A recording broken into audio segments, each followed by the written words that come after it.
महात्मा थे सो मर गए। अब उनके चेले इकट्ठे हुए, सो कोई कहे कि जलाओ, अब कोई कहे समाधि दो, कोई कहे कि नदी में बहाओ। अब सवेरे 10 बजे की महात्मा मरे, 4 बजे तक फैसला ही नहीं हुआ। और जब तक कोई फैसला नहीं हुआ तो महात्मा ही उठ के बैठ गए, जा साले अब नहीं मारते जब तुम कुछ फैसला ही नहीं कर पा रहे।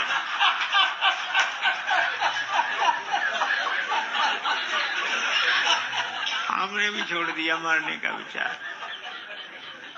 एक आदमी का व्याख्यान था बहुत बड़े हॉल में, शहर की घटना, बड़ा हॉल बुक किया गया।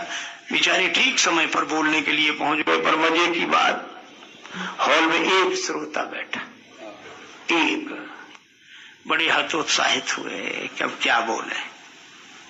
तो वो एक श्रोता बोला कि बोलिए बोलिए। क्यों बोले, कोई है ही नहीं, हम तो हैं। अरे अब एक श्रोता के लिए क्या बोले। श्रोता ने कहा कि किसी के पास 100 घोड़े हो, मौके पे 99 न हो, तो क्या वो एक घोड़े को घास नहीं डालेगा? कि 99 तो है ही नहीं, तो एक घोड़े को घास नहीं डालेगा। तर्क ऐसा था कि वक्ता बड़े प्रभावित हुए। ऐसा बैठो। और शुरू किया, और शुरू किया बंद न करे। तो थोड़ी देर तो बेचारे ने सुना, उसके बाद उसने सहा।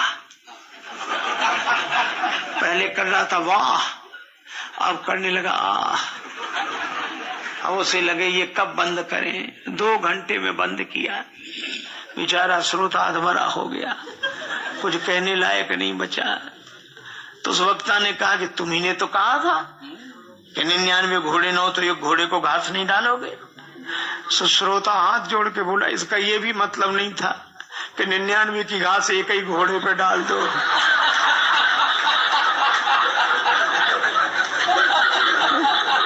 कम से कम ये तो समझो।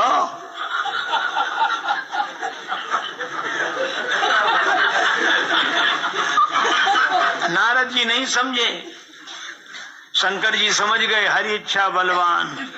कुछ अदल बदल देने में कोई नहीं उसकी सानी। निर्धन धनी, धनी हो निर्धन, ज्ञानी मूढ़, मूर्ख ज्ञानी। सब कुछ अदल बदल देने में कोई नहीं उसकी सानी। और समझदार भी समझ सके ना, ऐसा अजब तरीका है। और जिसको हम परमात्मा कहते, ये सब खेल उसी का है।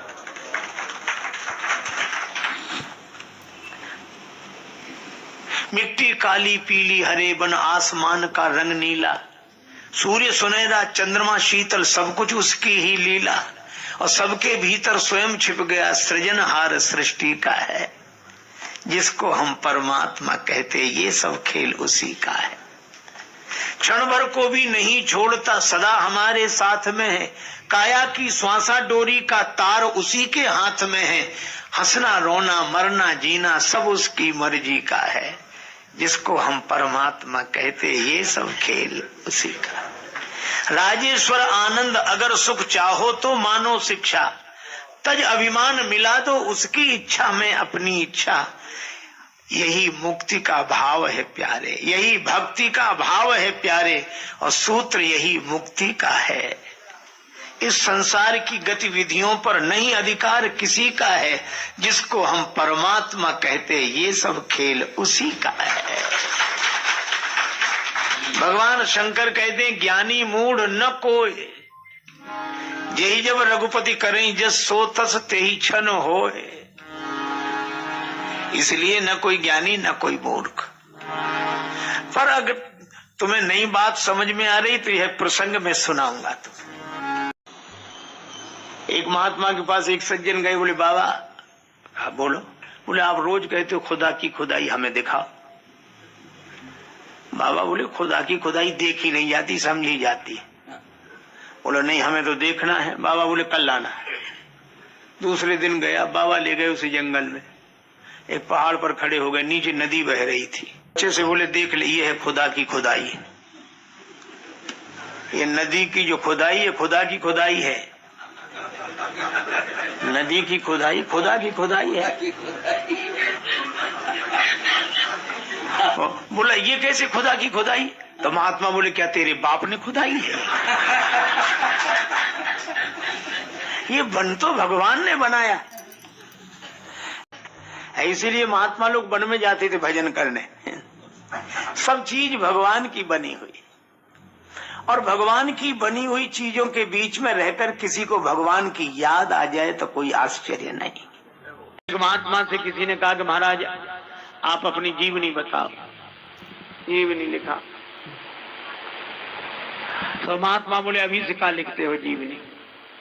याद किए रहो, फिर बोले जब डोली उठ जाए तब लिखना, जब चले जाएं तब लिखना, अभी तो नाव समुद्र में का जाने का हो। एक महात्मा जाते थे वृद्धा के यहाँ भिक्षा के लिए, जाकर बैठे तब तक किसी की अंतिम यात्रा निकली। वो बुढ़िया बोली महाराज जरा बैठना, मैं देख आऊं ये मरने वाला स्वर्ग या कि नरक। महात्मा को बड़ा आश्चर्य हुआ कि ये तो हम नहीं जानते, ये कैसे जान जाएगा? बोले भाई 1 मिनट पता लग जाएगा, अभी या गई महाराज स्वर्ग गया। महात्मा बोले तूने कैसे जाना? अरे बोले महाराज इसमें कोई बड़ी भारी बात थोड़ी, जिसके पीछे हजारों लोग रोते जा रहे हैं, बड़ा अच्छा आदमी था चला गया, समझ लो वह स्वर्ग गया है, अच्छा काम किया इसलिए। और जिसके पीछे कई लोग जबरदस्ती भला मारा, सबको परेशान, अच्छा रहा बढ़िया, तो यहाँ परेशान कर दो नरक ही गया, ऐसा कहाँ स्वर्ग जाए?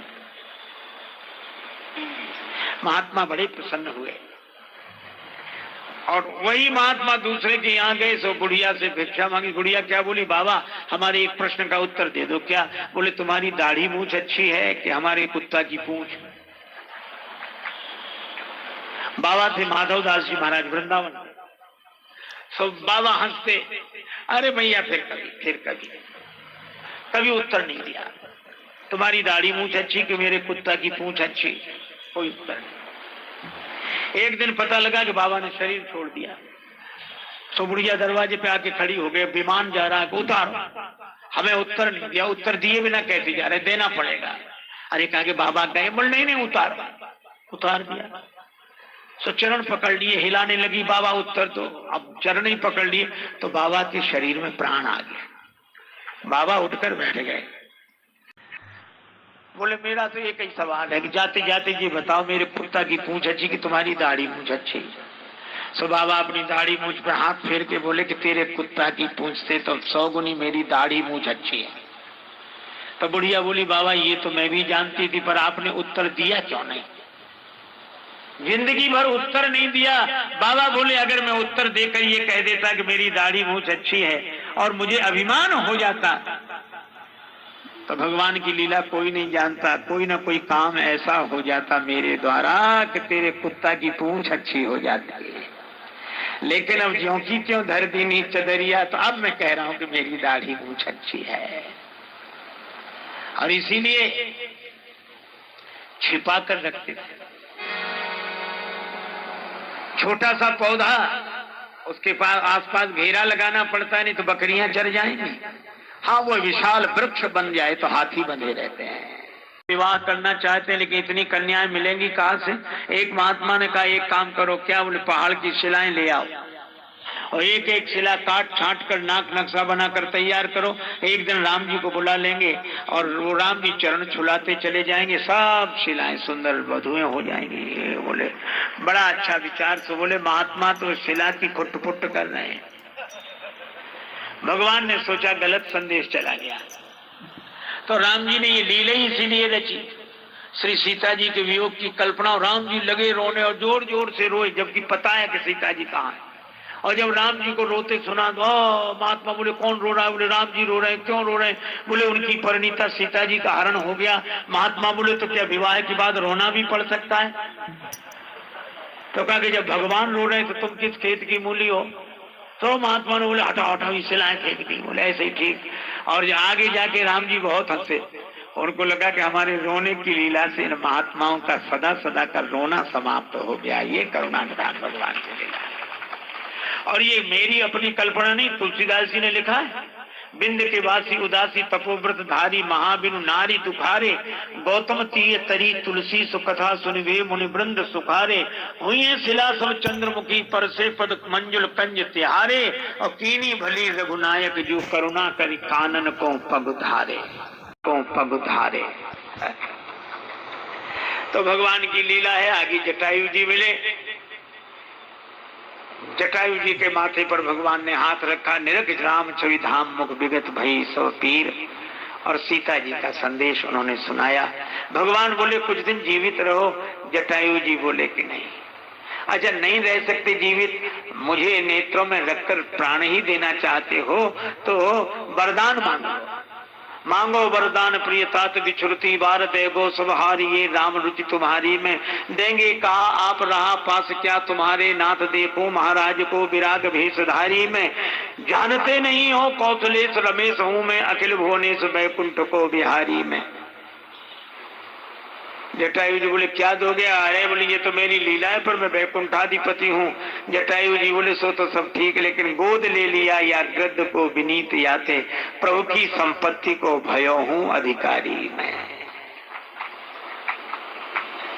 जटायु जी ने देह त्याग किया अविरण भक्ति का वरदान मांगकर, और उनकी अंतिम क्रिया भगवान करते हैं। उसके बाद भगवान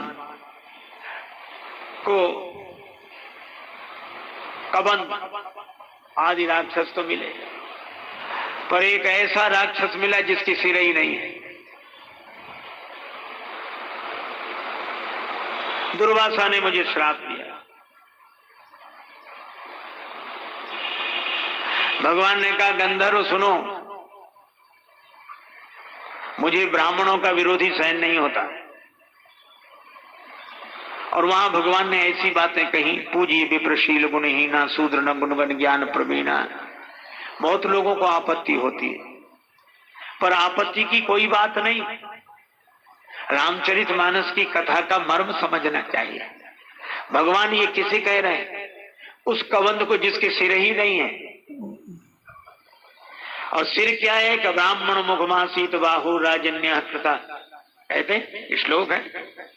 एक सज्जन हमसे बोले आपके हिंदू धर्म में, आपकी संस्कृति में शूद्रों को छूना पाप बताया, वे अछूत हैं, शूद्र अछूत हैं। हमने कहा ना, व्याख्या गलत हुई है। हमारी संस्कृति में शूद्र अछूत नहीं है। बोले इसका प्रमाण? हमने कहा जिस संस्कृति में चरण ही छुए जाते हो वहां शूद्र अछूत कैसे होंगे? शूद्र चरण है या चरण ही छुए जाते हो, और सिर रखा जाता है चरणों में। शूद्रो पदो भी जायते। समाज में तो ये चार वर्ण हैं, लेकिन भगवान ने शरीर में ये चारों वर्ण किए हैं। ये सिर ब्राह्मण का रूप है, सारा ज्ञान इसी को है। हाथ क्षत्रिय है, सिर पे लाठी मारे तो हाथ, पीठ पर लाठी मारे तो हाथ, चरणों पर तो हाथ, ये क्षत्रिय। और उधर वैसे गुप्त है, ये गुप्ता जी, इनकी फैक्ट्री चलती रहती भीतर ही भीतर, और इनसे तीनों को शक्ति मिलती है, सिर को, हाथों को, चरणों को। और चरण शूद्र हैं जो तीनों वर्णों का भार उठाकर चाहे जहां चल देते हैं। यही चारों वर्ण हैं। अब यह मुख्य है, और इसके आधार पर समाज में भी चार वर्ण विभाजित हुए। लेकिन हमारे यहाँ इस तरह का नहीं है कि एक दूसरे के हम विरोधी हों। मैं आपसे पूछता हूं, चार वर्ण अगर शरीर हैं तो आप चरणों को काट देंगे तो आप चलेंगे? एक जगह बैठे बैठे चाहे जितनी अपनी महिमा गाते रहो, पर चरणों के बिना आपकी गति नहीं होगी। मैं भी कहता हूं हम लोग कितने ही विरोध करके अपनी महिमा प्रगटाते रहें, लेकिन हमारी कोई गति नहीं होगी। हम जहां हैं वहीं के वहीं पड़े रहेंगे, पुरानी बातें करते रहेंगे और कुछ नहीं कर सकेंगे। लेकिन चरण हो चले तो, लेकिन दिमाग ना हो, दोनों जरूरी हैं। इसलिए मैं कहता हूं कि हमारे चारों वर्ण वंदनीय हैं और चारों वर्ण पूजनीय हैं। लेकिन ब्राह्मण की जो बात कही वो इसलिए कही, ज्ञान का सम्मान है वो। मान लो ईंटें सब समान है, मंदिर में लगी हुई हैं, लेकिन जो ईंटें मंदिर की ड्योढ़ी पर लग गई हैं, सिर तो वहीं टेकना पड़ता है, उससे क्या अंतर पड़ता है। इसलिए भगवान ने ऐसे आदमी को जो सिर ही नहीं रखना चाहता, समाज में ब्राह्मण को रहने ही न देना चाहे, तब भगवान ने कहा मोहि न सुहाय ब्रह्म कुलद्रोही। लेकिन तुलसीदास जी का समन्वय और समानता देखो। कबंध को गति देने के बाद भगवान गए कहां? ताहे दे गति राम उदारा, शबरी के आश्रम पद धारा। भगवान शबरी माता के आश्रम में गए और यहाँ कह रहे थे मोइन स्वाय प्रभु कुलद्रोही, और शबरी माता से कहा, कह रघुपति सुनो भामिनी बाता, मानो एक भक्ति कर नाता। मैं एक भक्ति के नाते को ही स्वीकार करता हूँ और किसी नाते को नहीं। और इसीलिए मुझे लगता है कि हमारे यहाँ तीन हैं, धर्म, भक्ति और ज्ञान। हमारे पुराने महात्मा कहते थे, बाल का आदि, अयोध्या का मध्य, उत्तर का अंत, जो समझे सो पूरा संत। और मुझे लगता है इन तीनों में रामचरितमानस के तीन महिमामय सूत्र हैं। बालकांड के आदि में धर्म, प्रताप भानु के प्रसंग में ब्राह्मणों के ढंग से नहीं चला, ब्राह्मणों को अपने ढंग से चलाना चाहा, रावणत्व को प्राप्त हुआ। लेकिन धर्म में ब्राह्मण की प्रधानता है, ब्राह्मण के बिना जीवन धर्म में नहीं होगा, पर एक सीमा है। दूसरा है संत, जहां संत की प्रमुखता है वहां ब्राह्मण की प्रमुखता नहीं है। तुम अपने क्षेत्र में काम करो, और संत की जहां प्रधानता वहां क्या मिलेगा? कि ब्राह्मण के कारण जीवन धर्ममय होता है और संत के कारण जीवन भक्तिमय होता है। सो बिन संत न काबू पाई। और मुझे लगता है कि जब धर्म से धुलाई होती है जीवन की, तब भक्ति के रंग में मन रंग जाता है। यहाँ संत की प्रधानता है, यहाँ नियम की नहीं प्रधानता कि ऐसे बैठो वैसे बैठो, ये आसन डालो, उधर देखो, इधर। ये धर्म के क्षेत्र में। भक्ति के क्षेत्र में भगवान और मुझे लगता है अनेक के बीच में कैसे रहो, इसके लिए धर्म का पाठ पढ़ो, और भक्त भगवान दो के बीच में हम कैसे रहे, इसलिए भक्ति का पाठ पढ़ो। लेकिन तीसरा है ज्ञान। वहां न संत की चलती है न ब्राह्मण की, वहां गुरु की, बिन गुरु हो एक ही ज्ञान। इसलिए अयोध्या कांड के मध्य में भरत जी हैं संत, संत के कारण भक्ति मिली, भगवान मिले। और उत्तर कांड के अंत में कागभूषणी प्रसंग में गुरु की महिमा है, गुरु का अपमान किया। तो ये तीनों चीजें जीवन में हो जाएं, हम ये तो देखें कि हम बात किसकी कर रहे हैं, धर्म की कर रहे हैं कि भक्ति की कर रहे हैं कि ज्ञान की कर रहे हैं। भाई अलग अलग जिले की है, अलग अलग जिले के बड़े शहर का अलग अलग स्वरूप होगा। तो धर्म का अलग स्वरूप है, भक्ति का अलग स्वरूप है, ज्ञान का अलग स्वरूप है, लेकिन इन तीनों की जरूरत है, तीनों की आवश्यकता है। तो मैं आपसे चर्चा कर रहा था कि भगवान धर्म का उपदेश करते हैं कबंध को, और भक्ति की महिमा बताते हैं शबरी माता को,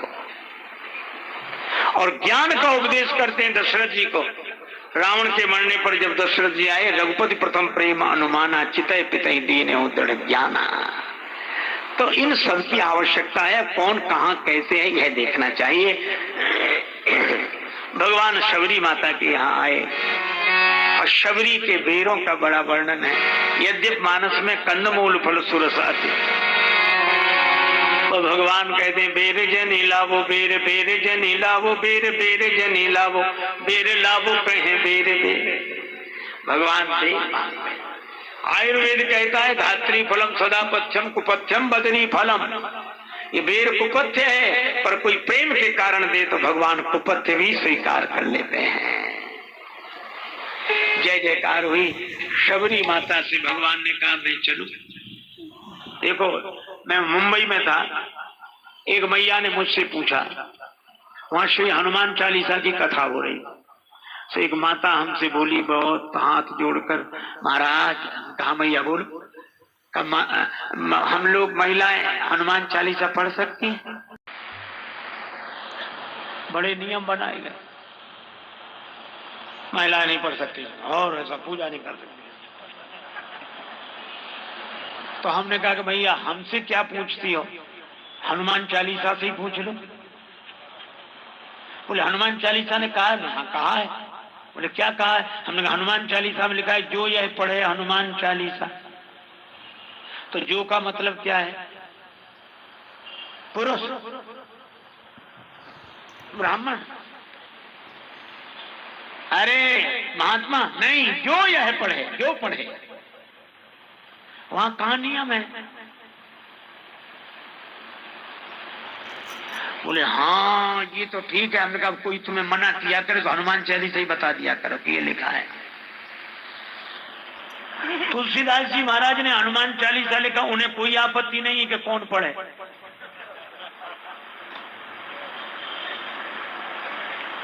और आपत्ति उन्हें है जिन्होंने लिखा ही नहीं है। बल्कि जब ये लिखा गया था तो आपत्ति करने वाले ही लोग उस समय भी विरोध कर रहे थे, क्यों लिखा, और लिख गया तो बहुत बढ़िया है, लेकिन अब आपत्ति है। कुछ लोग कहते रामचरितमानस पढ़ना है, नहीं महिलाएं नहीं। और वो एक आदमी ने तो किताब लिख दी, मैं उसकी चर्चा नहीं कर रहा हूं, लेकिन केवल एक बात कह रहा हूं। रामचरितमानस में लिखा क्या है, जे गावई यही चरित समारे ते यही ताल चतुर रखवारे। जे गावई, तुलसीदास जी को तो आपत्ति नहीं है, जे गा, उन्हें जिन्होंने लिखा उन्हें आपत्ति नहीं, हमें आपत्ति है। हम ठेकेदार बने बीच में। और फिर भगवान शबरी माता से 9 प्रकार की भक्तियों का वर्णन करते हैं और अंत में क्या कहते हैं कि माता ये 9 भक्तियों में से एक भी किसी के जीवन में हो। और सबसे पहले नाम किसका लिया, पढ़कर देखना, 9वां एकौ जिनके होई नारी पुरुष सचराचर कोई। भक्ति तो स्वयं माता है, इसलिए माताओं को भी भगवत भक्ति का अधिकार भगवान ने दिया है, तुलसीदास जी ने दिया है। भगवान बोले मां मैं चलूं, शबरी बोली अभी नहीं, आपके पहले मैं चलूं।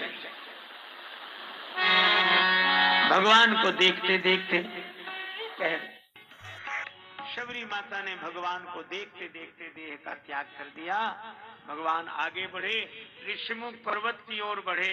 सुग्रीव जी ने देखा, भय लगा। श्री हनुमान जी से कहा कि आप